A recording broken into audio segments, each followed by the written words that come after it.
That is the parade music for one Ciryl Gane as he mercifully puts away a very tough, very exciting Tai Tuivasa in the third round. Huge win for Ciryl Gane. Tai Tuivasa is officially not a human being. And that fight was way more fun than I think a lot of people believed it would be. Both guys' stocks rose. It was just a lot of fun. So congratulations to Ciryl Gane. He got the rock star treatment when it was all said and done. Called for a title fight afterwards. And we'll see if he gets it. But thank you for joining us for the UFC Paris Live post-fight show. I am Mike Keck. Jed Meshew is in the building. Georgia Bulldogs putting the boots to the Oregon Ducks. The Bulldogs just carving them up. There's 10 minutes left. There's 10 minutes left, and we are winning 49-3. This has been a huge beatdown. Just unbelievable. I'm having a great day, if you can't tell, Mike. AK will be here momentarily to react. He's doing multiple things. There he is. The shadow, the hologram, if you will, of the Prince of grown out the Positivity. hair. Got the lettuce going for AK, huh? Yep, the world traveler. Look at that. All angles. It's got layers, as the adults like to say. But let's get into this thing. Jed, that main event. Paint us a word picture. If there's anybody watching this right now that actually didn't watch that fight, paint a word picture for this main event, because it was just a lot of fun. It was so much more fun than I thought it had any chance to be. I was doing the live blog, so if you want another word picture, you can go read my words. They turn into very garbled mess in the middle where it's just all capitals being like, I don't know what's happening. What is going on? So the first round was exactly the fight I thought we were going to get. It was Ciryl Gane being just a way better fighter.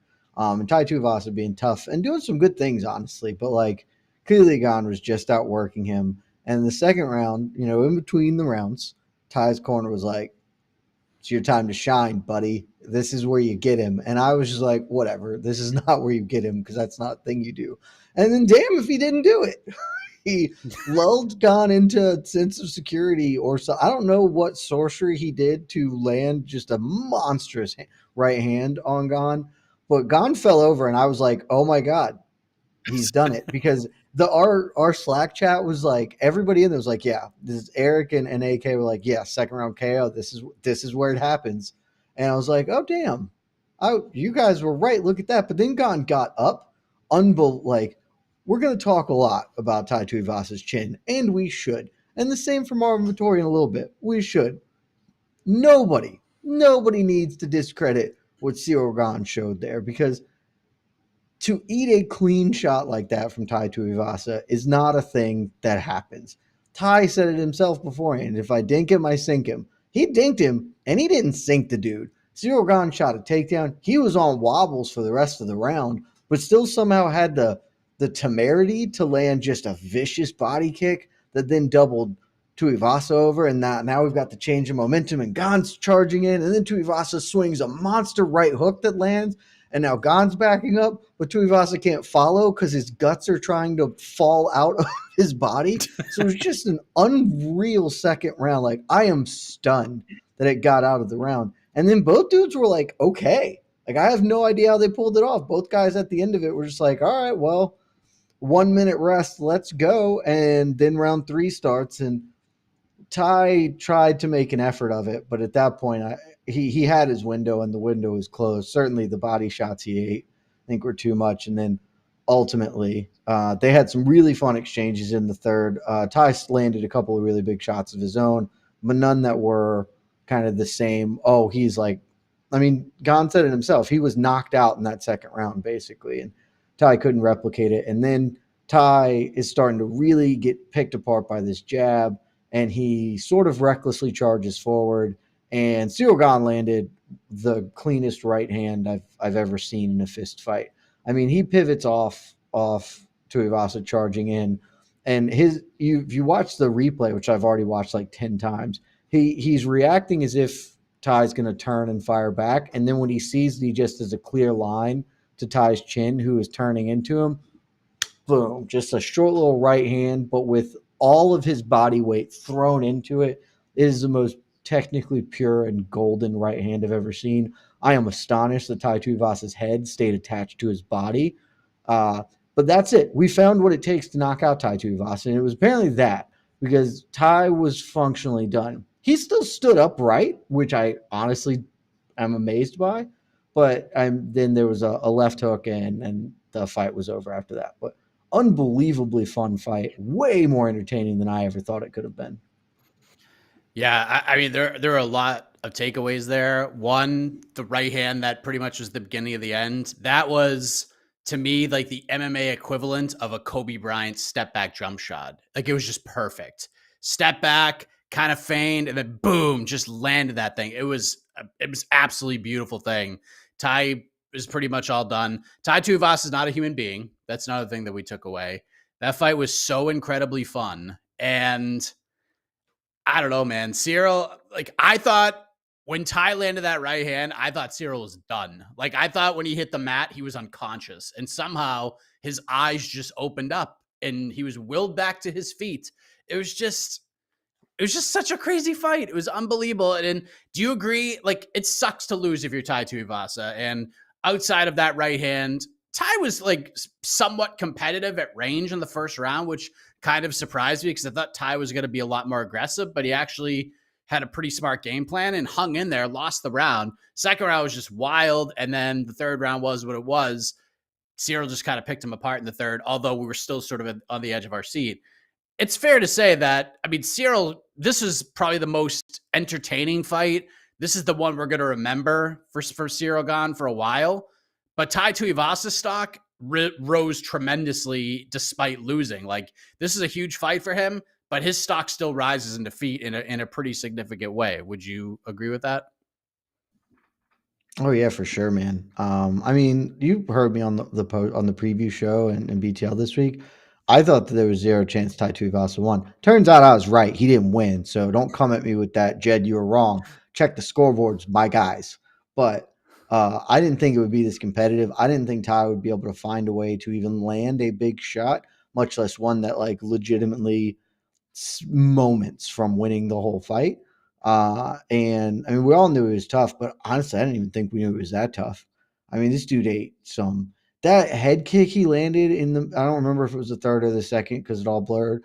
But the head kick that landed like clean on him that got him again on skates, but still didn't kill him was like nobody can take that. Like you can hit Marvin Vettori couldn't take that head kick. Like I don't know what Tai Tuivasa is made of, but it is some incredibly stern stuff. And like you said, he showed a little craft in his game plan. My estimation of him rose a great deal. I still don't think he's ever going to hold the title, but it is far less of an insane prospect to me than it once was. The other thing that I took away that I think is a lot of fun, and I think you would appreciate this, and I thought this about halfway through the third round. You have come up with one of the greatest ideas in the history of the sport when it comes to televised mixed martial arts. That your idea for the Professional Fighters Really League, tough. which if is your organization, implementing the damage bar on the television screens. This would have been the perfect damage bar kind of a fight because Great. you could have saw the levels just change back and forth. And then that third round, it's almost like in my own brain, I could see Tai Tuivasa's damage levels just continue to drop and drop and drop. And like it was like he got a mushroom that gave him like a little bit more energy, and then he got kicked in the body, and the levels just started to fall Oh, down. But you this you was never a played the great Fight Night damage bar games. example. See, you obviously never played the Fight Night games because the way that their damage bar works is when you land like when you rock somebody, you get a temporary like stamina boost, so your damage bar goes back to full bars for like while they're in rocked mode, and that's exactly what happened when Ty would land a really big shot. He would just be like, "I'm back, baby," and then he would eat just a monster shot to the body, and he'd be like, "I'm not back, baby." It was on that honestly was the most Fight Night-esque fist fight that's ever happened in the UFC in that regard. Completely agree. There's one moment where he got kicked in the body like real hard and he started to keel over. And I thought he was just going to like collapse to the mat. And then all of a sudden he takes a step back and throws the hardest right hand I've ever seen in my life. He missed wildly, but it was just like, I couldn't believe it. I didn't know if he was playing possum, but there were 2 moments in that fight. I don't think he was Yelled playing and like possum. I think screamed his very loud. brain is just wired like that. Exactly. That's what I thought at first.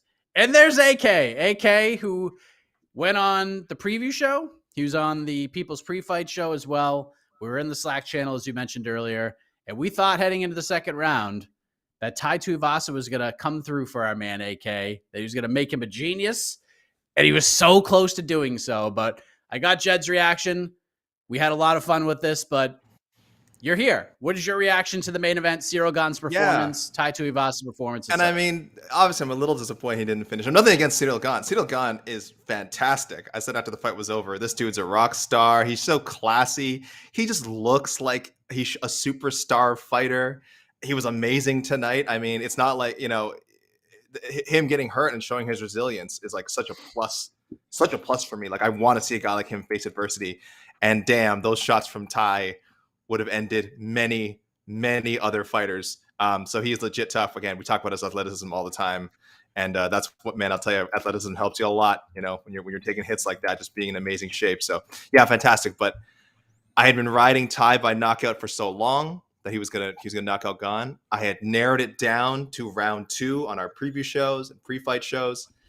So yeah, when it happened, boy, no one would have been more surprised than me if I was right. I'm occasionally right about things, but never that accurate. So calling a second round knockout for Tai and having it actually happen would have blown my friggin' mind. I would not be on here going like, "Oh, I told you so." So obvious. I would have been just like the rest of you and be like, "Holy crap, how the hell did that happen?"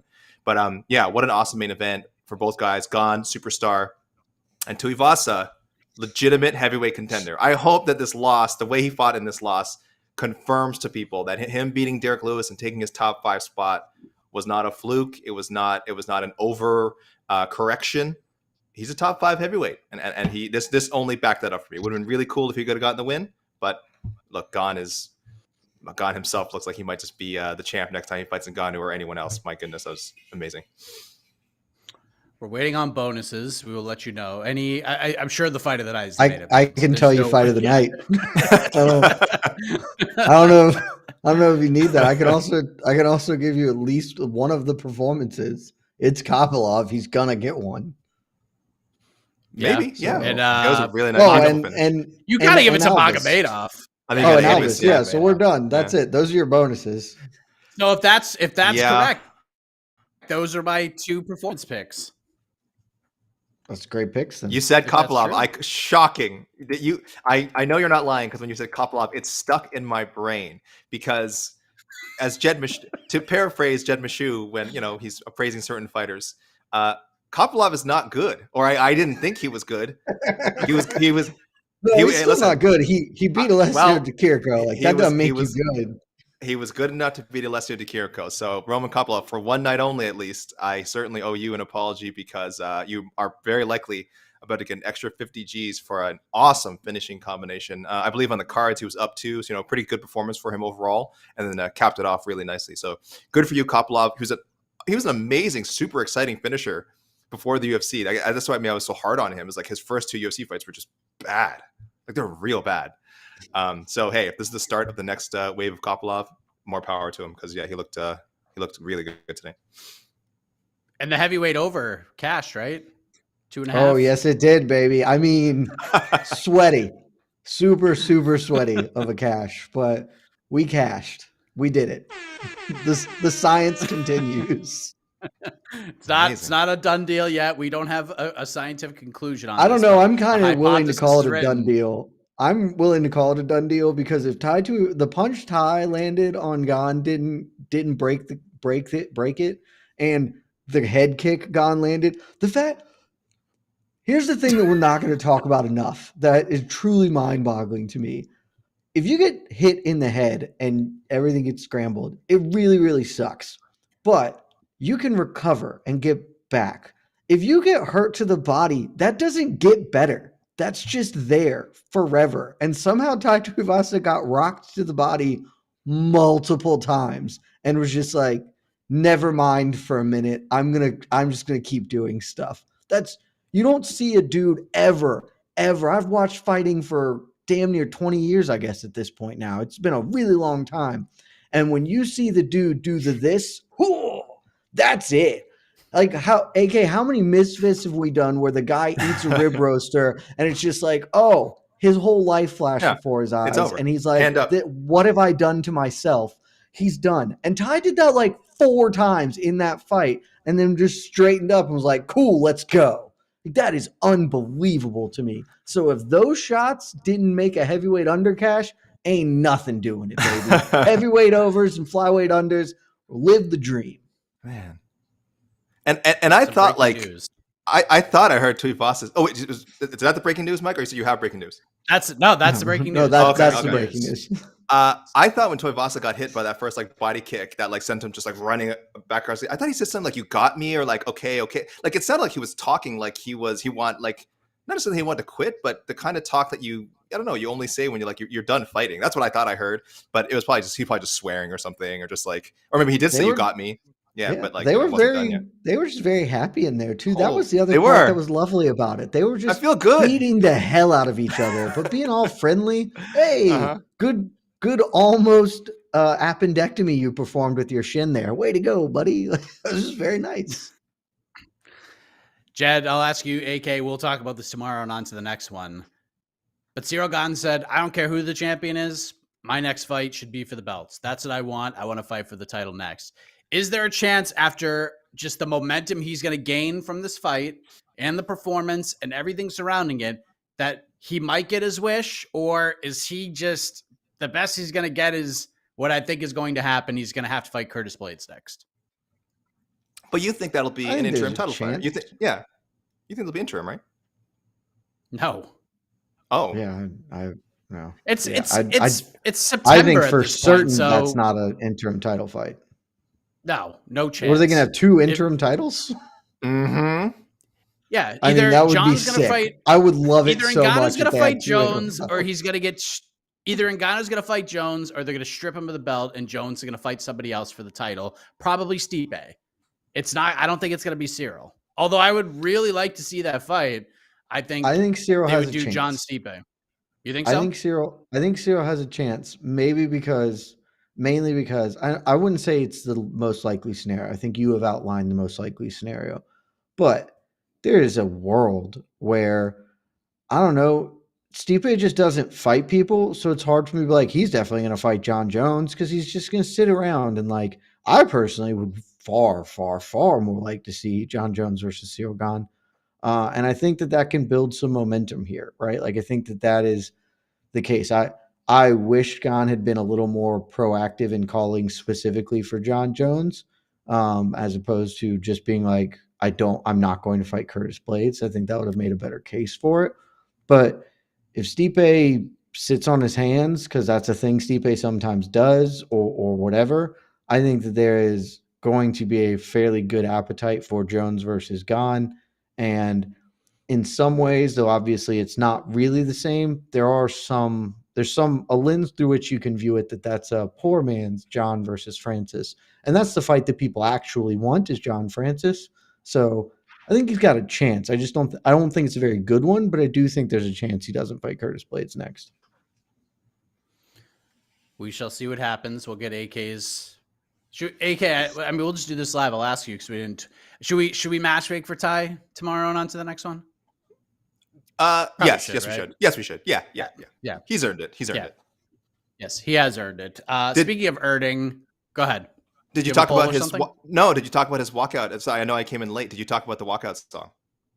We didn't talk about the walkout song, but I will say this: shout out to the peeps in the People's Pre-Fight Show. A lot of people predicted he would walk out to Moulin Rouge. I have to say, popular. I think Sean Sheehan had that too. Yeah, a lot of people picked that one. Yep. A lot of people picked that one. The Paris crowd just completely no-sold it, which I thought was kind of hilarious that like not one person even reacted. It was just all you could hear is the song. Not one human being even was like, they weren't even booing him. Yeah, that song is like not a big popular. song. That song is not popular. I don't think that song's a popular Parisian song. It's a very American song popular, about France. It's an American song about France. Yeah. Well, it's a British song, but yeah, it is what Americans and British people, I guess, think. Christina Aguilera sings it. Like. Screw a British song. The song was written by the Beatles. I don't know, but I'm sorry. Was that the Beatles version? No, but did the it's Beatles not sound like you Little can't call Kim it and Christina Aguilera? Hold on. You can't call it an American. This is like if I someone can. The covered people like singing it how are dare the you? ones who It made is that song. yeah, They the didn't write the performers are lyrics. American. It's not an American song. It's an American song.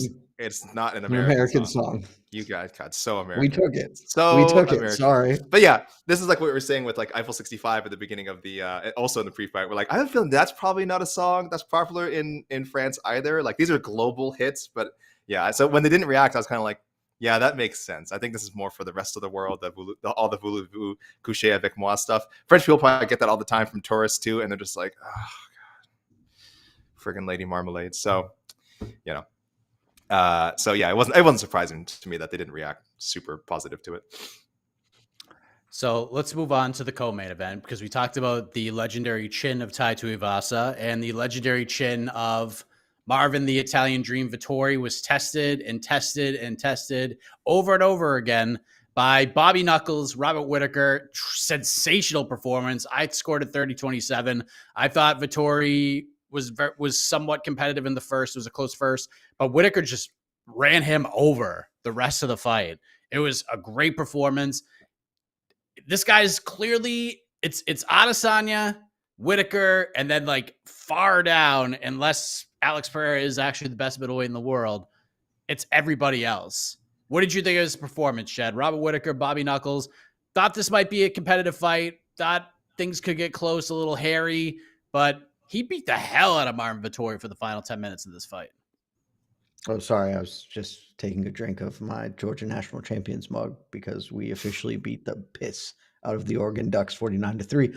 Almost as bad as Robert Whittaker put the wood to Marvin Vettori. I don't remember what your question was, but this fight was honestly more entertaining than I thought. I thought it would be a lot grindier and more back and forth. It was a good opening round from Vettori. I think you could score it for him. I know one judge did, and I don't think that's egregious. But Whittaker really showed his class in the back two there and looked, I mean, as good as ever. He is destined to be this generation's Rich Franklin. And that's, unfortunate, but maybe he can go on to be a vice president at one or something. I don't know, because I don't think he's ever beating Israel Adesanya. So now he's just desperately hoping that Alex Pereira can knock Izzy out. But I gotta be honest, man. If Alex Pereira goes and knocks Izzy out, then maybe Alex Pereira is just like really good, and Robert Whittaker's in like a similar world of trouble. So I don't know what you do with him. I think the biggest issue, honestly, for Robert Whittaker right now, outside of the fact that there's a blocker, is there's nobody fun, right? Like, at least when Rich Franklin could no longer beat Anderson Silva, he could fight Chuck Liddell and Vanderlei Silva. There were fun middleweights or like light heavyweights, that kind of area, 195ers, who he could have good fights with or entertaining scraps just because they were in similar situations or they're a little past their prime. Like, who is a fun guy at middleweight for Robert Whittaker? I know you guys have to do this tomorrow and on to the next one, but like Luke Rockhold could have been cool until Rockhold lost to Costa and retired. Like, I just don't know what we do with him because nobody, unless he's just going to keep beating ranked middleweights, which I guess is like, it's fine. And that's a good way to go about your life. But I want more from him. And I don't know what that more can be at this point. Casey, we have breaking news.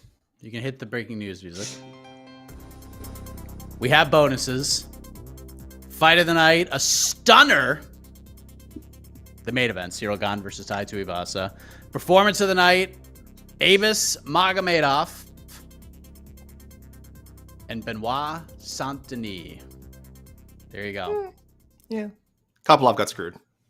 Yeah, I think so too. He got screwed. You're right. I think so too. He got screwed. He deserved it. He got screwed. Saint-Denis was a big favorite. He did exactly what everyone thought he was going to do in that fight. And he looked good. He looked good. It also His wasn't toes all messed up. wasn't as cinematic of a finish. Like, how do you base that? That seems weird to me.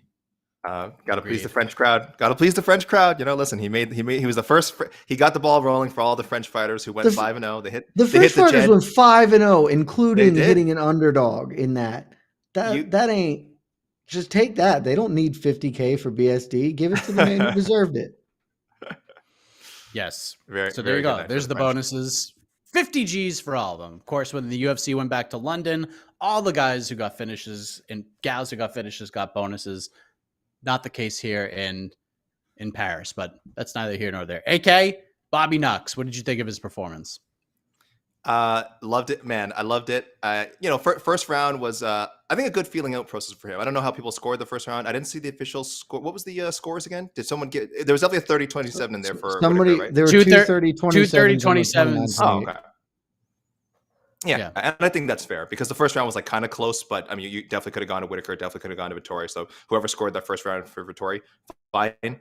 But it did feel like sort of classic kind of Whittaker, feeling things out. And then, man, once he got his number in rounds 2 and 3, so fast, so accurate, just beautiful distance and control. I mean, man, when you're fighting someone who's that much bigger, when you control the distance like that and you're just able to score so much and do so much damage, it's amazing. There's so few fighters on the planet like him.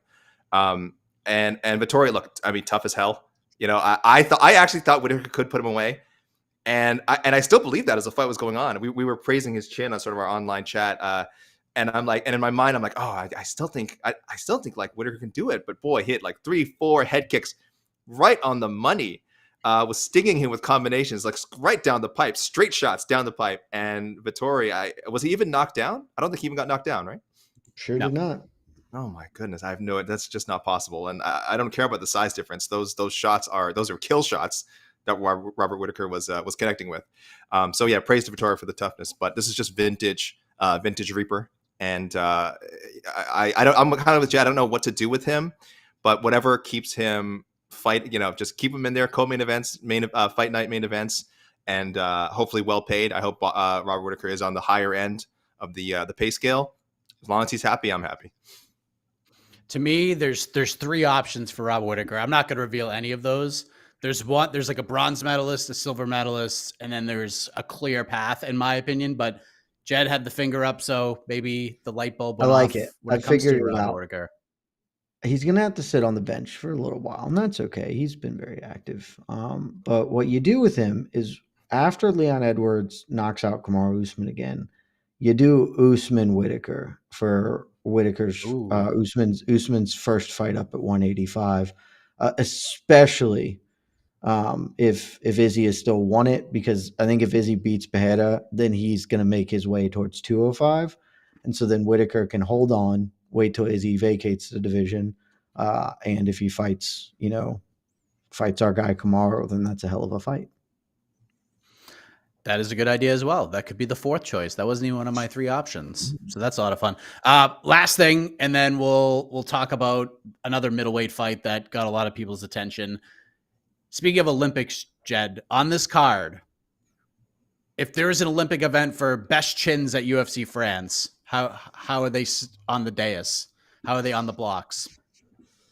It's a really good question. I think I'm taking Tai as number 1 overall because I think Ciryl Gane hit him so very, very, very, very hard and was unable to get him out of there until after he had already broken the man's body down. But I'm willing to hear the argument for Marvin Vettori. It's clearly 1A and 1B in some respect. And then who's number 3? I'm trying to think. Ciryl Gane? Oh, yeah. I just see. Even I did. I said earlier that we're going to disrespect Gane by not doing it. And then I even forgot it. It's those 3 dudes. That's it right there. And you could put them in any order. I don't care. No order is wrong in those 3 because none of them can be killed by man or God. It required something truly special from Ciryl Gane to finish Tai Tuivasa. And really, it probably only happened because Tai's body was wrecked internally. So any order you want to go is fine.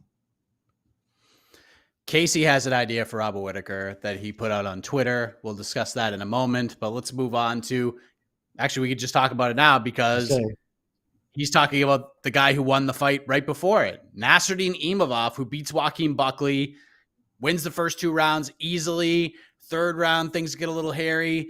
I actually didn't think the 30-27 was all that bad, honestly. So I actually went because I knew there was going to be time in between that fight in the co-main event. So I actually went back and watched the third round of that fight. There are way more egregious scores on this fight night than that 30-27, because Buckley was landing and he was coming forward. He was more aggressive, but Imavov saw 90% of those shots coming from a mile away and got his guard up and blocked almost all of them.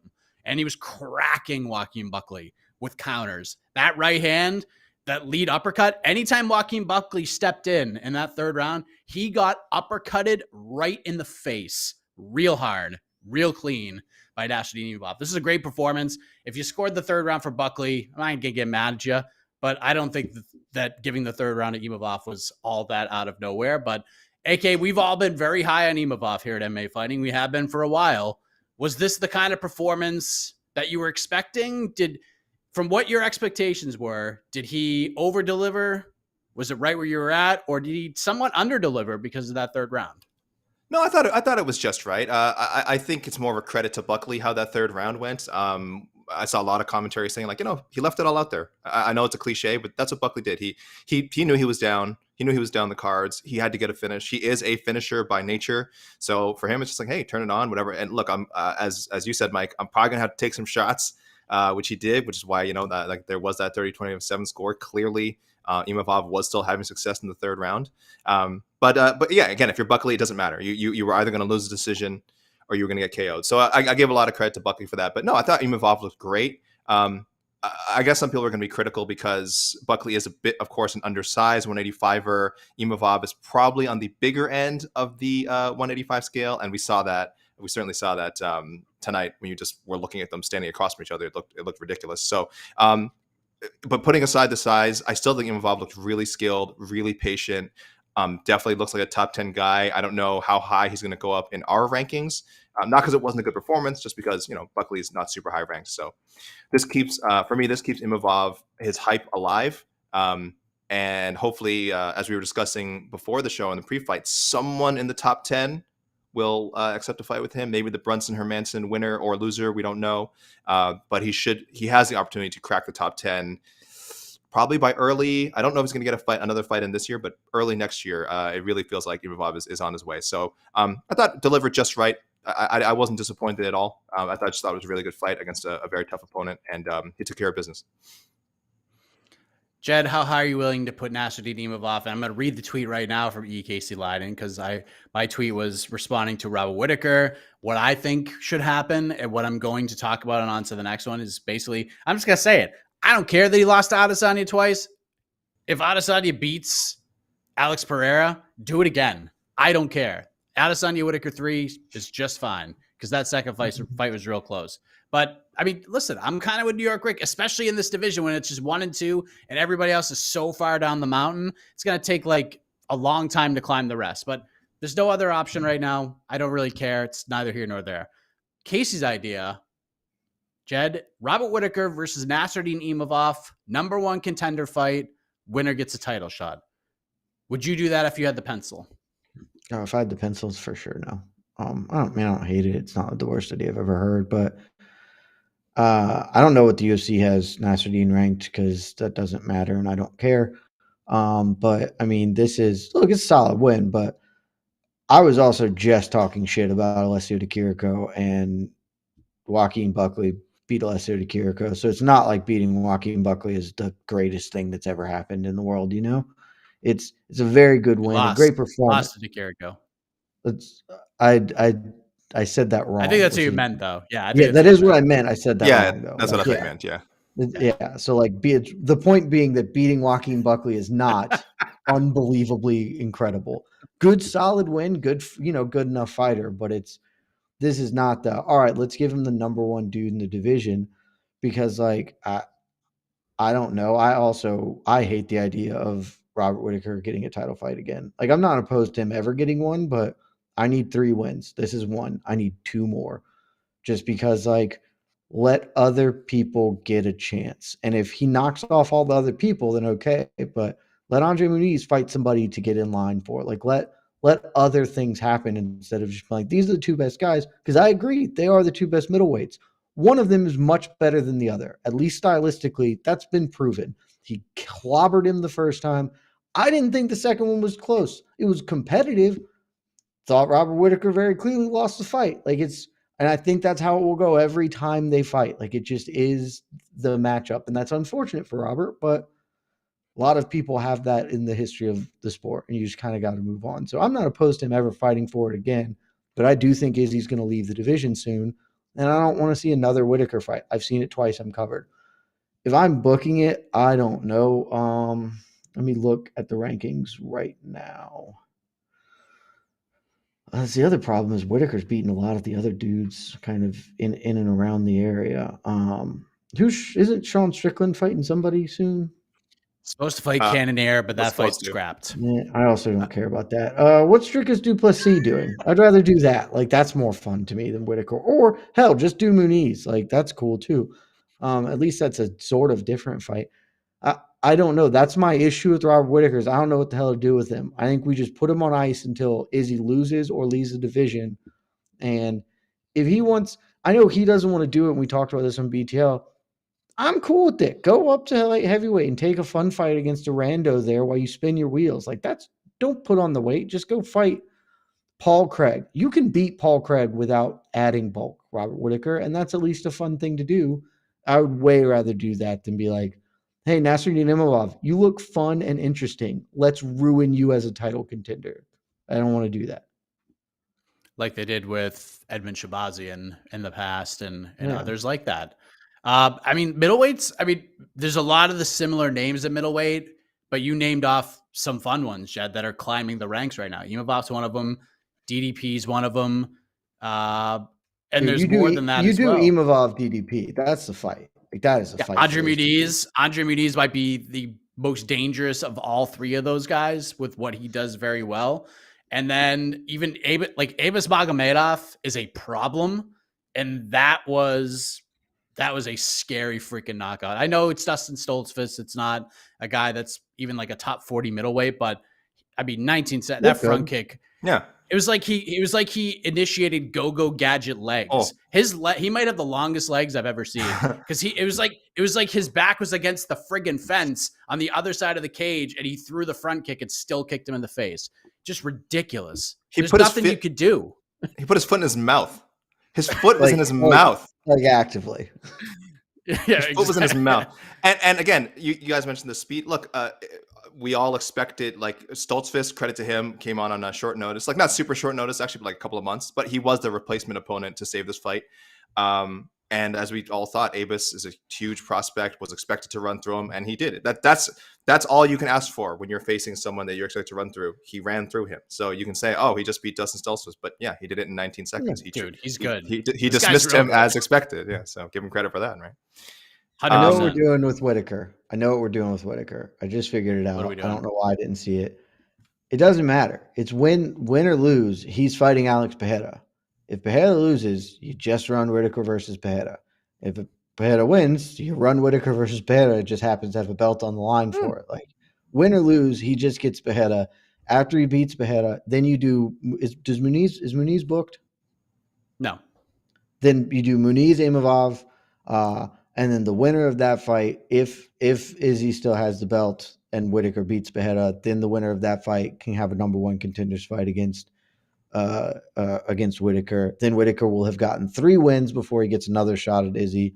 I'm much happier with him having 3 wins than just beating 2 more dudes and running this back because I'd rather new people get opportunities. That's what that is.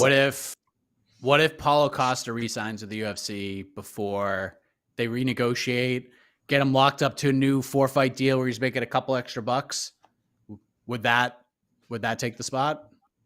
I mean, I think you do Pereira anyway, but then instead of doing Whittaker versus whatever, you can do after that, Whittaker takes on Paulo Costa. Like, that's fine as well. Okay. Jed, last question before we go to the people. Jed, that was some on to the next one level matchmaking. It is almost as if you have been hosting a matchmaking show recently. I've had to step in a couple of times lately. Your matchmaking skills are sharp. It has never been my strong suit. That has always been y'all's, but I've learned a couple things. I listen every week, and I was lucky enough to join in, so I've learned a few things. That was impressive.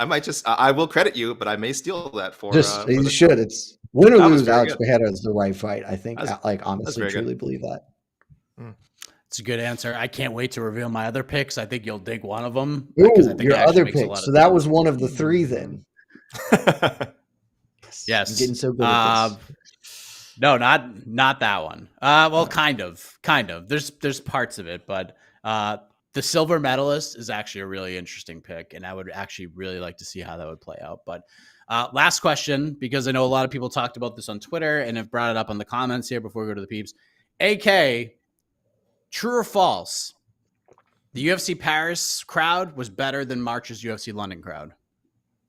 Better than March's UFC London. That was the first UFC London? Yeah.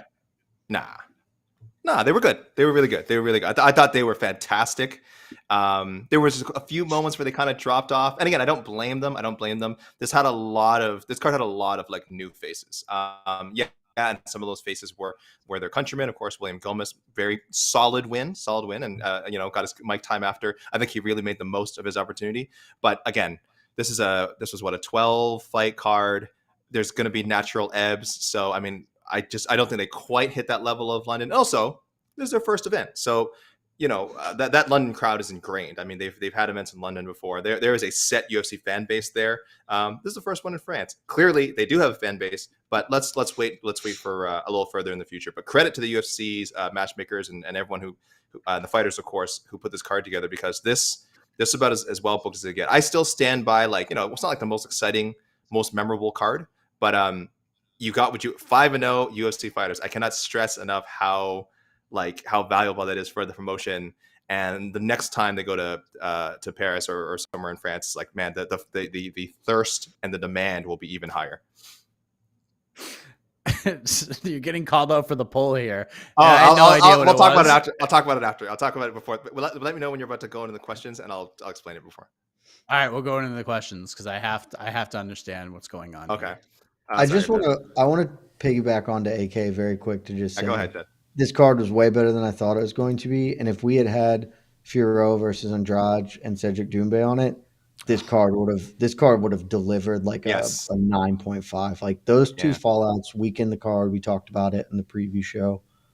But after what happened, if you add those on top, man, this card would have been chef's kiss good. Yeah. Yes. So the poll. Okay. So even worse, and I just responded to this. Even worse, the poll did not go my way. I simply asked, how do you determine the nationality of a song? Who is singing it is winning 54%. I'm upset.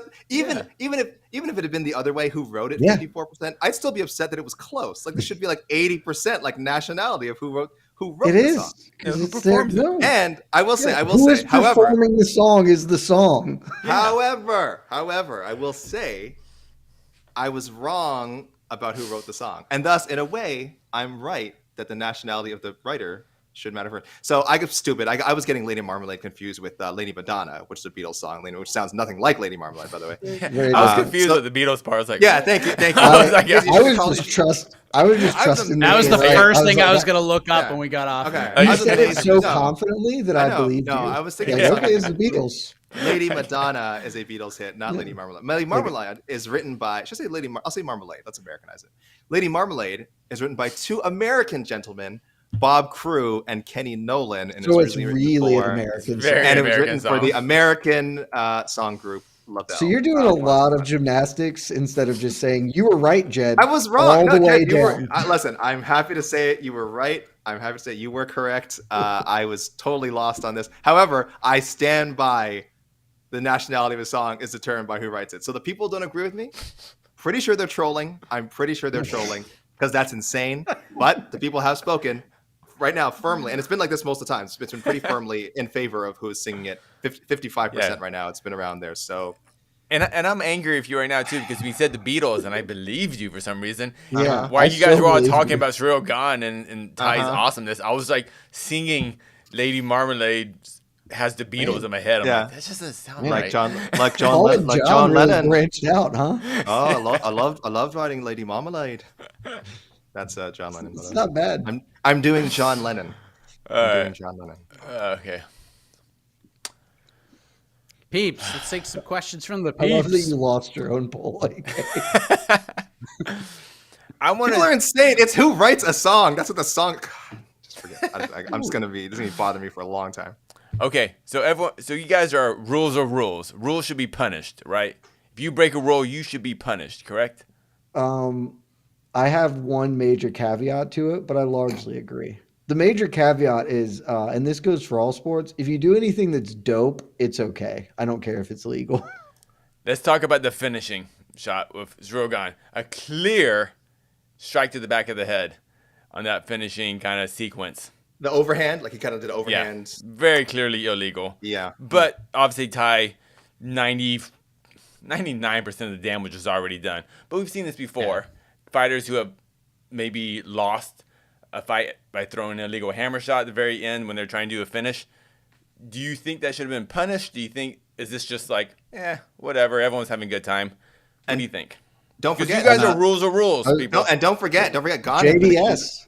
Gane had been accused of this before by and I thought that was a very illegal shot. I'm not calling Gane a cheater, but that was an illegal shot, and JDS had a very good argument for that, I thought. Do these not fall under, the guy's kind of turning away? I guess he's fully turned, so I guess that does change the scenario. But I feel like when someone turns away, it does make it a little bit. Well, I guess the point you turn away is so that you can't get punched. But I see what you're saying. There's a trend. I won't go as far as to call it dirty. I will say it's tough. I mean, the referee, if we're going by the book, should step in. But I mean, I'm thinking about the JDS situation too. Mm-hmm. Stepping in the middle of a fight-ending flurry. The fight's over. To call it like just a no contest. Yeah, you get a no contest or a DQ, I guess you get, right? If you determine, or it goes to a technical decision. I think JDS would have gone to. They both would have, right? I mean, they were over I don't think this goes to technical. This would have been 3 full rounds. You need 3 full rounds. I think you need the 3 full. It depends on I guess what the ref said. The ref said it was intentional, which we all. Well, yeah, it does depend on that. It all depends on that. I just think that's interesting how we groin shots, fence grabs, back of the head shots, knees on the ground. We all kind of judge them differently as far as automatic point deductions, things like that. I saw a lot of people mentioning about the illegal shots to the back of the head. Tai didn't seem to have an issue with it. He may not have even known he got hit in the back of the head, to be honest. Mm-hmm. But I just think it's a stupid rule, so I don't care about it. He was basically on the way down, and it was like using Fred Flintstone. But that doesn't make it legal, though. That doesn't make it a legal strike. Yeah, but I mean, this is not a fence think grab. It's a stupid this is not rule. a 4th poke in the eye. This is not a 3rd kick to the ding-ding. This was a guy falling down after getting absolutely rocked for 10 minutes. And that's basically what happened to Tai Tuivasa. You just saw him collapsing multiple times. And at this point, it was just he was falling down. And yeah, his head turned. And it was just a weird, that standing hammer fist. I was like, ooh, that was an interesting shot right there. But I mean, listen, there's different things here. And to me, even I've said this a million times. I talked to Eric Nixick about that in that interview. A fence grab is not a point. If you do it 4 times, it is. But a fence grab should just be an automatic improvement of position. If a guy's going for a takedown, the guy getting taken down grabs the fence, referee stops the action, you put him down in that same spot. If it happens the second time, you do it again, but this time you do it in the middle of the freaking cage. And then if it happens again, you get the same middle of the cage treatment, and you get a point. There's nothing wrong with that. That's fine. That's fine. I'm fine with that. I just think this back of the head thing is a stupid rule. So I just genuinely don't give a shit about it. It's the same where it's technically if some dude is playing the game with his hands in the knee, I don't care. It's just a dumb. But we've seen that so many times. Guys who are getting their butts kicked, and the guy who's about to finish the fight goes, "Oh, I'm just gonna knee him in the head now." Illegal knee, and then he winds up losing the fight. But for some reason, it's just a weird thing. I'm not saying Gane deserves to lose a fight or Gane deserves anything. I just think we've seen that once, by the way, not so many times. No, we've seen that lots of times. We've seen a guy lose the fight once that way. Everyone else is we've maybe seen a handful. The knee on the ground. Okay, we'll focus on that. Sean Woodson got to keep fighting. Yeah. I just think this is a really dumb rule, and it exists probably for no real reason. And if there's yeah, I think it's a really dumb rule. It's a fucking fist fight, man. Sorry for the cursing. I didn't mean to say it there, but I'm sorry. I'm sorry. Why can't you hit people and you hit them? And that's just the thing that happens. If you want to make a very narrow rule that you can't 12-6 elbow a man in the back of the skull when he's right here, I don't even know what we're doing. This has always been one of the stupider rules to me because nobody has ever I've never seen somebody actively target the back of the head. They're trying to hit a Vito dude. Belfort made a good career off that for a while.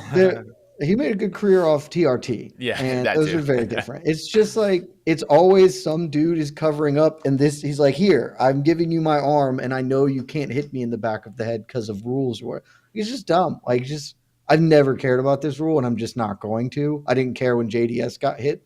A much more egregious version, if you consider this a real thing. Yeah, I'm just never going to. Like, yeah, if you don't want to get hit in the back of the head, don't turn your back to the dude who's punching you. That's on you, my guy. That's not on the dude who's just going to knock you out because you turn tail.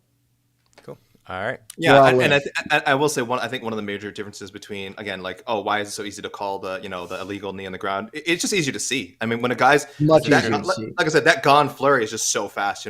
For sure, the overhand strike. I think even if you're the ref, will kind of jump out at you, but you wouldn't right away go like, "Ooh, did he catch him in the back?" Like right there, you're just thinking about, should I stop the fight or not? That's the whole thing. Once refs are very trained now. Once they see someone go near into a ground position, then they're switching to that mode. They're switching to okay, I got to pay attention. You're grounded. I'm looking for a knee. I'm looking for a kick. And then, so it's a little bit easier to call. Again, it does happen sometimes in a weird flurry and it gets missed, but probably much easier to see than one of these just punches flying and did he get him in the back of the head or not? And as Jed said, the junior one was much easier to see and arguably more controversial. So, are you guys going to talk about Vettori for on to the next? Oh, that's a good question. Probably not. But I'm not. Let's go to this question then. Yes. First thing I thought when I watched him walk out. If it's a choice between him and Whittaker, it's Vettori by far for me. Because he's got. I mean, I could see a world where Whittaker gets another title shot. It might not be next. It might be like 2 years from now if Adesanya decides to stay at 185. But eventually, if he keeps winning, they're just going to have no choice but to give him one more shot at it. For Vettori, he's going to have to win like 10 in a row before he gets another title shot at this point. I don't think so.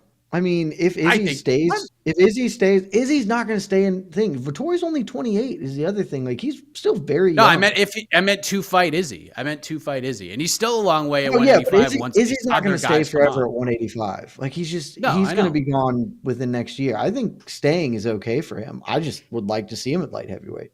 He's too. Enormous. I think it's between him and Whittaker, and one of those guys go to 205. It's Vettori, easy. What do you think, AK? Yeah, I like the idea of Vettori 205. I'm not sure he necessarily needs to leave middleweight, but again, I'm a very kind of patient person. It's the same thing I said sort of about Whittaker. I'm like, I don't know if he gets a title shot anytime soon, but he's great at middleweight. I don't want to see him go anywhere. I think Vettori's pretty good at middleweight too. I thought that win against Costa was really nice. So he can't beat Rob Whittaker. He can't beat Izzy. That's it, right? He's has he lost to anyone else at middle? Antonio Carlos Jr. He lost to Shoeface. I have no it was like his UFC debut or something. It was something really early. PFL veteran. Sure. Yeah. Future PFL champion. Shoeface.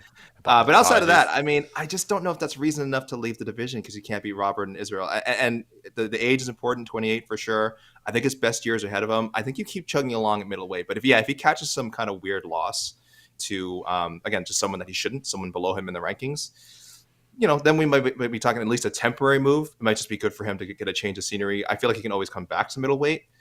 He has options ahead of him. So this loss, revealing, probably a little humbling. I mean, he felt the need to go on the mic after and just apologize. He looked pretty shaken by what happened. So maybe a change of scenery would do him some good. So I think it was interesting coming on our Q&A before. Me and Mike kind of agreed. All of us agreed that if Whittaker lost, he should definitely go to 205. But you don't feel the same for Vettori, though, as far as definitely going to 205, because he seems to be in the same situation, but even worse than Whittaker would have been. I don't know. I think it's interesting. He also hasn't beaten as many people in the welterweight ranks. Lot more matchups. Really You're right. Doesn't have a lot of fun matchups. If I was in his corner, I would tell him to move up. I think he's huge. I think he would probably. I think he'll do very well at light heavyweight if he goes up. I mean, because we've seen a bunch of other, let's just call it what it is, guys in similar to, frankly, worse positions than Marvin Vettori was as a middleweight, moved up and had tremendous success at 205. I think his frame can put on even more weight. I think he can do quite well in that division. I would counsel him to move up. I would like it too. I don't know why I keep using Paul Craig, but yeah, Vettori versus Paul Craig. You know, Paul Craig taking a lot of strays. Yeah, I don't know why. I don't know why we always He's we in the use bottom Paul of our Craig ranking. as He's that in the 205. bottom of our rankings. It's strictly a numerical thing. No disrespect to No, Paul it's Craig. more. It's more of the way Paul Craig fights. He seems like you can beat him. Maybe you can't because he's a wizard, but he feels beatable. Mm-hmm. By the way, I forgot to mention while we're sort of still talking about Whittaker and then the grounded knee rule. One of my favorite moments of the Vettori fight. Vettori's grounded, and the ref's like, "Oh no, he's down, you can't kick him." And Whittaker just loads up an uppercut and just cracks him. And I'm like, that was good. Yeah, I saw that. And I'm like, yeah, that's how you deal with it. That's how you do it. Obviously, I'm not saying it's like an easy thing to do, but boy, when you're as good as Robert Whittaker, you're like, okay, I can't kick him, no problem, uppercut right to the jaw. Damn. Dude, I thought Buckley was going to drill an illegal knee at one point in that Imavov fight, because there was one point where he had his hands in the back of his head and but he was still kneeling, and Imavov's trying to figure out when to actually stand, and almost did it. You could tell he wanted to, but he didn't. So good on Joaquin Buckley for the good sportsmanship. Let's talk about the fight of the night before the main event actually happened. Nathaniel Wood versus Charles Jourdain. That was an excellent fight. Fight was awesome. That was just a good high level fight. There's nothing. I don't know. What you guys think about Mr. Wood? He looked, I thought, freaking. Really good. Is he a contender? I forgot how bad Charles Jourdain is at wrestling, which would have made me feel more confident picking Nathaniel Wood going into this fight. But he kept getting pushed over. Jed, he kept getting pushed over. Those are quality judo sweeps. Quality judo sweeps. Give Wood respect. Absolutely, respect to Wood. It just looked. It really looked like he would just kind of get tripped so easily. And again, listen, I'm not a fighter. He fell a lot. Yeah, that judo trip is probably like knocking me out. So I shouldn't criticize. Charles Jourdain, but it did seem like Nathaniel Wood was getting that move a little bit easy, or at least that Jourdain was kind of like, okay, I'm gonna it's easier for me to just go back down and try and get back up than resist it. But it worked. It was a slick move. It was one of the things that helped Wood keep control of the fight, keep control of the pace of the fight, deal with a considerably larger opponent. Jourdain, a former lightweight, and Wood, a former bantamweight. Speaking of the size thing, I mean, I do think that is going to limit him somewhat at featherweight. Because again, Charles Jourdain is good, absolutely good, middle of the pack featherweight right now. But once you get to that top 20, top 25 of the featherweight division, there's some seriously there's some guys who that size is really going to make a difference in addition to the skills that they bring to it. So I think Nathaniel Wood is a super talent. I'm glad he made the decision to move up to 145. Apparently the bantamweight cut was just absolutely miserable for him. Did you see his body when he took photos of himself at 35? It was disgusting. Yeah. Yeah. So I hope he stays in the division. I hope he can get the right matchups to move him up the rankings. And I'd love to see how he fares against some of the top guys. Again, I think he has a ceiling, but I also picked Jourdain to win this fight. So my gauge on Nathaniel Wood's success clearly isn't that great. Yeah, there's only one choice for me for Nathaniel Wood, and it's the perfect pick. And you'll hear that tomorrow. The next one. All right. Where are we at? I lost the question. Where'd it go? While you're looking, Casey, I will just say I put up a new poll. Did Ciryl Gane get away with an illegal shot to the back of the head? Literally right now, 50% even. Yes, people thought he did get away with. 50% said no. So. Dude, I didn't notice it until the fifth walkthrough of that replay. The first thing I instantly thought, I was like, oh, the ref's gonna go you can't do that. I've seen that lots of times. It should be noted. Yeah. These are the same people. By the right these are the same people who voted in favor of a song's nationality being determined by who sings it. So again, I'm just saying, take these polls with a grain of salt. They're scholars. They're well-read people, tastemakers. They know the lay of the land. All right. For the bettors, what underdogs won tonight? For us, Nathaniel Wood. Oh, what is the underdog? Yeah, but Quinones slight. I think Quinones was slight. I think Zam's obviously the choice here. Mm-hmm, mm-hmm. I think he was the biggest dog that won on the card, just off the top of my head, and he looked awesome.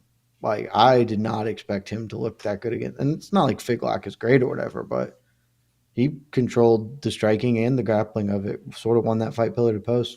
Great performance from him. 5-0 for the Frenchman. Like he was the one who was going to ruin the French sweep, and then he super did not. So I would say he's the most impressive underdog on the card.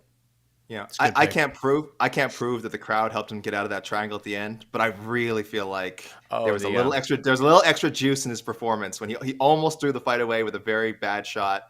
He then almost really threw it away too, because he kept turning into the triangle, which was driving me insane as I had him in a Frenchman parlay. I was like, dude, stop turning into it. Stop turning into it. Go the other way. And then he finally did and got out. If this was in the UFC Apex, he was toast. I'm telling you right now. If this was just in the sterile environment of the Apex, probably. He was done. He was the done. Sterile environment of the Apex. The Apex is a vacuum. I like that statement you said, because tell me what you think. Does Tai Tuivasa win this fight if that was in the small Apex cage? In the small Apex cage, he's got a way better chance. Way better chance. When I was watching that fight, I'm like, God, Gane uses that big cage so well. So well. Whittaker, too. Whittaker Vettori, actually, I think it would be a much more competitive fight in the small cage, too. More competitive. I still pick Whittaker. I think Whittaker is just too far away from Vettori as far as Whittaker's just range is so good. I just think he's better at that. But maybe Gane's just inexperienced, not lack of as much experience than Whittaker. He just uses that cage really well. I think for sure with Gane, I will say the thing that impressed me the most about Whittaker and Vettori is the first round. It was competitive because Vettori was coming forward and Whittaker was allowing him to. That stopped. Whittaker took the center of the cage for the remaining 10 minutes, and Marvin Vettori didn't win a single second of the fight from that point on. And that's the dynamic a lot in fighting, because most people aren't very good fighting off their back foot. But I had no expectation that Whittaker would be able to take the center and be the one pushing Vettori back. And so, I mean, honestly, that fight may look worse for Vettori if you put it in a smaller cage, because Whittaker could have really just closed everything down on him and teed off like he started to do at the end of the bout. I can see that too. I agree. It was a really impressive performance from Whittaker is what I'm getting at. So good. Even more impressive than I thought could have been. He really impressed the hell out of me. Those top two fights were he made so Marvin fun. Vettori. He made Marvin Vettori bleed his own blood, and Marvin doesn't. Yeah, he made Marvin and I agree with you. Seeing And Marvin Vettori baffled. take backward steps, and looking like that, I've never even. The guy spent 40 minutes in a cage with Ciryl Adesanya, and not for 1 second did Adesanya ever put him in that position. And boldly thought he won the fight. At the end of it, was I clearly won. What are you guys talking about? Yeah, but this one, he said he I lost. Yeah, he owned this one. Yeah, he knew he lost. He owned it. And even in the middle of the fight, you could see on his face, he was like, I don't have the tools to do anything here. I think Robert Whittaker's post-fight speech is fundamentally incorrect, because the most dangerous dude in the division is obviously the champion. But Izzy fought Vettori for 40 total minutes, and he didn't make him look that confused. And Bobby Knuckles did it for 10 and had Vettori just questioning his entire fighting existence. So it was an incredible performance from him. It was yeah, super. Yeah, I think everyone was super impressed by it. He actively humbled Vettori, which is something Ciryl did not do. That deserved a bonus. Yeah, that deserved a performance bonus. I didn't think anyone could just make Vettori be like, oh yeah, I don't know what I'm doing. That guy's I'm not good at this. Take 2 more maybe. Bring them all. If we questions, have any. guys. Just bring. Well, okay. Let me just see what we got here. I'm trying. Here, it's just we know the answer to this. Let me put the silly question up there before I find something better. Would Ciryl Gane be 2 Demetrius Johnsons? No. I don't think you would. No. We've answered. We've answered variations to this question. Watch Fight Circus. Yeah. They've done the research. Okay. Could Ciryl Gane beat 2 Chris Montinos? No. I don't think so. No. All right. Just wondering. It's really hard to beat us 2 professional. Could he beat 2 Ryan Benoits? No. You pick any 2 professional fighters against one, I'm going to pick 2 professional fighters. Could 2 Ciryl Ganes beat 3 DJs? Ooh.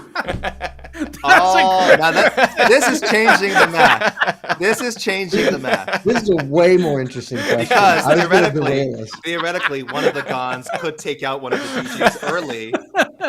and I then think turn it into I a think 2-on-2. 2 to 3 favors the Yes. Gans pretty Yes. substantially That changes the because math for sure. because it breaks into a 2-on-1 versus a 1-on-1, and the 1-on-1 wins, and then the 2-on-1 they're not going to win as quickly probably. Yeah. So I'm going to derail us entirely, but on this same concept, I have been in a year-long vicious disagreement with some of my friends because I maintain that, and I'm just going to pick, I'm going to pick you, AK, just for the sake of it, that me and AK could defeat Aaron Donald in a fist fight because there are two of us and there's only one of him. And I recognize that we could also lose miserably, but I don't think that we're like never have zero chance. I think we have a pretty decent chance just by the virtue of being 2-on-1. And all my friends think I'm insane. So please weigh in on if me and AK could beat up Aaron Donald. As long as he's not, You'd be plus. You'd be dogs. You'd be dogs. You'd probably get. I'm okay with juiced us up, being you probably dogs, should be but I like think we have a +1. real shot at it because it's 2-on-1, Yeah, you should which be is like- an incredible you should be like- advantage. You should be under plus 200. In Yes, betting if odds scenario. That's good enough for me because my friends are like, no, that you have a 0% chance of us two beating up Aaron Donald. It's like, I think you guys don't have any idea how fighting works. Is he swinging? Is he wildly swinging two helmets at us like he was recently at that in that? Helmet- If he's No, got helmet weapons, is a no, great we can't question. beat weapons. But I'm out. That's a great question. Did all the French fighters win tonight? 5-0, Yes. baby. 5-0. Jourdain, French Canadian lost, but doesn't French count. Canadians They not don't real, count that. They not don't real count. French. Yeah, Yeah. they don't count. So how much was the parlay for? Let me was- tell you, it was +7. I think it was +747 because that was my long shot of the week on the gambling preview column, and it cashed, baby. Wow, good job. It was All +7 and change. I think it was 747, but I'll pull it up right now just to be confirmed on that. But it was 7 and some gas on it. 787. Sorry, Ooh, so almost even plus better. 800. Did Nice. those? Sorry. Ooh, now this is the one. I my personal friends chat, Esther threw this out there because she actually tagged me. She's like, Casey, take on Zuck, and I have a friend So that 30-24, baby. that works high up all in day. Facebook, so Meta. So I'm down. Oh, 30-24, baby. I love Let's it so go. much. I am training at CMMA right down the street, a great mixed martial arts school under Chad George and Josh Barnett. Josh Barnett is one of my coaches now. So no, not even 30-24. 30-20. He's getting a key lock. You Getting a key lock, getting some catch wrestling. It's done. quite a bit of size on him. I think he's not a big guy because you're fighting. Your next fight will probably be closer to like 160, 155. I'm 170 right now, so we'll fight at 155. Yeah, 155. I think he said in the video he was responding to like Aljo compliments him in the video, and he says something like 135 is tough. Like 135 vision is tough, but I don't know. So I don't know if he was saying he's 135 or not. I don't know Mark Zuckerberg's physical dimensions that well. I could be wrong. He could be a heavyweight as far as I know. I somehow doubt that. But Casey washes him. I mean, Casey would definitely beat his ass. Washes him. Okay. All right. See, I even got like a good look. I got a good cut in my forehead. Other side, yeah. Yeah, Zuck's there not it doing is. that. There Zuck's it not is. getting Zuck that. ain't doing that. Yeah. He gets one cut. He's out. He's out. He's out. retiring. Yeah, he's out. All right, gentlemen. I think we're good. Anything I else? threw up one more poll. Could I took it to the people? Could me and AK beat up Aaron Donald? Could Jed and AK beat Aaron Donald in a fight? Very strong 68% no right now. So it was Wow. It was like well around 70. It's probably going to go back up to 70 at some point. So the people do not believe in us. You guys yet. have no idea how difficult it is to fight two people. They really don't. Literally, if all I do is grab Aaron Donald's arm and hold it, he is screwed because it's impossible to fight with one dude with one arm. Like it's just so difficult. I think they're thinking like, there's probably some other people out there maybe with like multiple children or something. They're like, oh, I can manage my children climbing all over me. And it's like, we're talking like adults here. I'm an adult. I'm a weak, frail adult, but I am an adult. And Look, Jed has if he knocks one of us out immediately, the odds shift infinitely. Just an infinite shift. I get it. But as long as both of us are conscious and willing to participate, if like one dude's like, no, screw that, I'm going to abandon you, obviously the two guys lose. Yeah, but like, I can't stress this enough. Bank and No Money. No Money is the worst fist fighter that has ever existed. Go watch Fight Circus. This man is actively the worst human being that has ever Yes. tried to fight a person. And they clearly are beating people because it's impossible to fight two people at once. And they are Movies fighting- aren't real. And they are fighting trained. They've done this twice. They fought Yeah. trained heavyweights. They were fighting a trained like heavyweight martial artist. Aaron Donald's not They've a done it- trained they've heavyweight done it martial 3 artist. times, He's by the way. Yeah. Well, they actually did lose one of them, but Aaron Donald is a Yeah. bad mother, He- obviously, super bad mother. In a one-on-one fight, he'd eat one of us. There's a But 0% 2-on-1. chance I can beat Aaron Donald in a fist fight by myself. Yes, and Jed has That number dramatically rises if another Yeah. human being gets involved.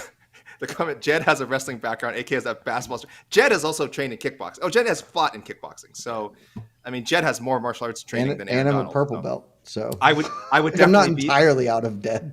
I would definitely be the grabbing guy to like just kind of grab him, annoy him, like jump him to his back, and Jed would be handling a lot of the punching, a lot of the body work, and things like that. So Yeah. our strategy would be pretty clear. Yeah. This isn't Under Siege. It's not like Steven Seagal I is know. fighting 10 dudes. And People he see fights too many them movies, all one man. at a time. Everyone really thinks that. so And that's crazy. not how fistfights work. No. If you've ever been around one, it's just really difficult to fight more than one person at a time. It's just you Dude, just like- you find a corner and just hope for the best. You're back into Yeah, a if corner. you ever Yeah. like you watch Chuck Liddell had a video once of him like getting into a street fight against a bunch of dudes, and this is Chuck Liddell, and he is like actively swinging and running away because fighting 3 people is impossible if you don't kill them every time you touch them. Because as soon as you miss, 3 dudes are on you, and you're just done. Yeah, watch any movie. It's always like, it's one guy versus 10 guys, but for some reason, the 10 guys attack one at a time. And or the guys in the background are like fighting the air while Yeah. one is fighting the one. It's just very, very different, guys. And again, Aaron Donald is not a trained martial artist. He's not a trained martial artist. Again, it's very tough guy, obviously, super tough guy. I bet he punches pretty hard. He's not a trained martial artist. yeah. And there's a reason he grabbed the 2 helmets when it was time to go into that practice fracas. So if he had gone in, wild. I might be a little more intimidated if he had gone in barefisted, but clearly he thought he needed a weapon. So I don't know how, Well, he was fighting a lot of people. In This is true. This is true. as well, That was a smart so- move. That was a smart move. Yeah, I think we're good. I just want to say real quick. Yeah, I mean, we just- can't get better than that. Can't top that. Yeah, I just want to say, like, man, Tai Tuivasa has some of the just highest pain threshold I've ever seen in MMA. Those Doesn't make sense. freaking kicks to the stomach, heel up coming from Ciryl freaking Gane. Like, I remember like Joe Rogan used to say a lot, like, oh, if you don't know how hard a leg kick feels, you gotta take one to really know how it feels. Take one of those kicks with the heel up right into anywhere below the ribs. It's like, good lord, they hurt so much. And yeah, I just like unbelievable pain threshold. These guys are insane. So hell of a fight, hell of a card. Yeah. Agreed. And we always give props. We give props to all of them. But good stuff. Good card. Next week, ladies and gentlemen, it's UFC 279. It's Khamzat Chimaev versus Nate Diaz. believe that's It's here Tony already. Ferguson versus Li Jingliang. It's When Kevin you Holland watch your versus dreams go to D-Rod, die. where maybe the most Take all the chaotic thing old of all people time behind the happens. barn. Well, I mean, hopefully it'll be a little bit better than that. We'll come out with I some hope better so. vibes than that. But I strongly We'll talk hope about that Khamzat then. Chimaev pulls out of this fight like in the next 2 days, and we get Tony versus Nate. That is clearly a much, much better use of everyone's time. That's the fight we wanted. He is- Kinda. he's 100% in Bull. Las Vegas right now and looking pretty ferocious. So I don't think he's pulling out. But we'll talk about that then. If you're in the United States, enjoy the rest of your long weekend. And for everybody else, enjoy the rest of your regular weekend. So for AK, for Jed, for Casey, I am Mike Heck. Thank you for watching. Thank you for following our coverage. Good night, everybody. Vive la France! Happy birthday, AK. Hit the post.